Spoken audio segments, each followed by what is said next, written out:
নমস্কার বন্ধুরা, আমার চ্যানেল রান্নার সহজ পাঠে সবাইকে স্বাগত জানাই। আমার আজকের রেসিপি পালক পনির। পালক পনির বানানোর জন্য প্রথমে 2 বাটি পালং শাক আমি সিদ্ধ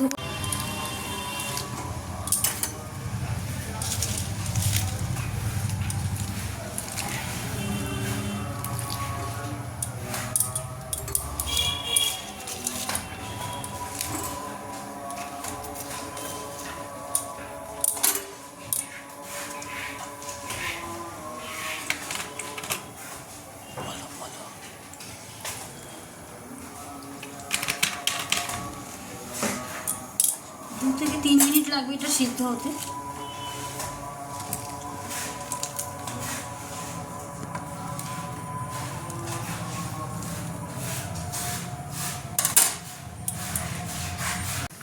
তিন মিনিট পর দেখুন শাক সিদ্ধ হয়ে গেছে।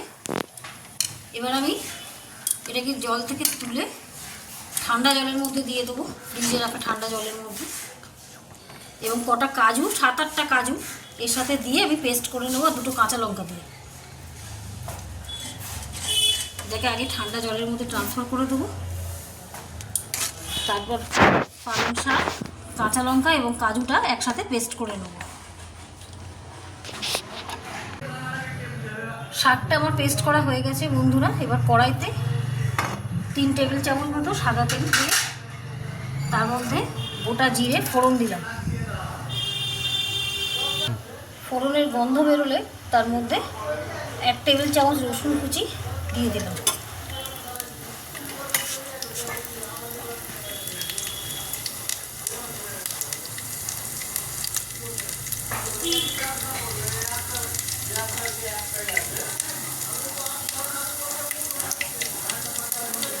এবার 1/2 চামচের একটু বেশি আদা পেস্ট করে রেখেছিলাম, ওটা দিয়ে দিলাম। এবার কুচনো পেঁয়াজটা দিয়ে দিলাম। একটা বড়ো সাইজের পেঁয়াজ আমি কুচিয়ে রেখেছিলাম।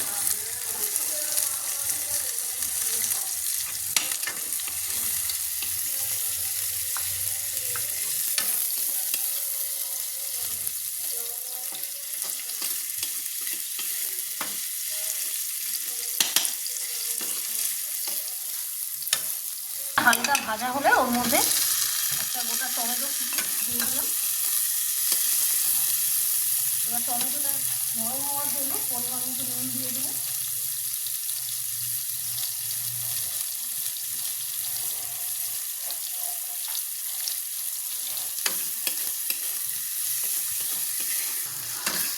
টমেটোটা গলে গেছে। এবার এর মধ্যে আমি হাফ চা চামচ হলুদ গুঁড়ো, হাফ চা চামচ লঙ্কার গুঁড়ো এবং 1 চা চামচ ধনে গুঁড়ো দিয়ে দিলাম। যেহেতু আমি শাকের সাথে কাঁচা লঙ্কা পেস্ট করেছি, তাই ঝাল লঙ্কার গুঁড়োটা আমি কমই দিয়েছি, আপনারা আপনাদের স্বাদ অনুযায়ী দেবেন।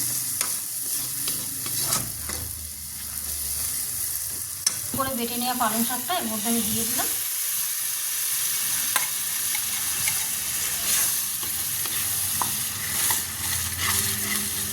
যেহেতু শাকটা অলরেডি সিদ্ধ করা আছে, তাই হতে বেশিক্ষণ সময় যাবে না।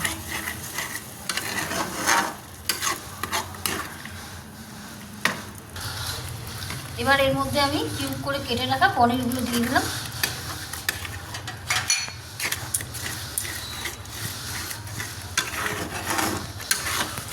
গ্যাসের ফ্লেমটাকে বাড়িয়ে দিলাম।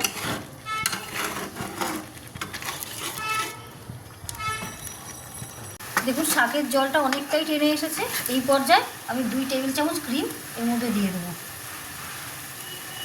ক্রিমটা দিয়ে ভালো করে মিশিয়ে নেব।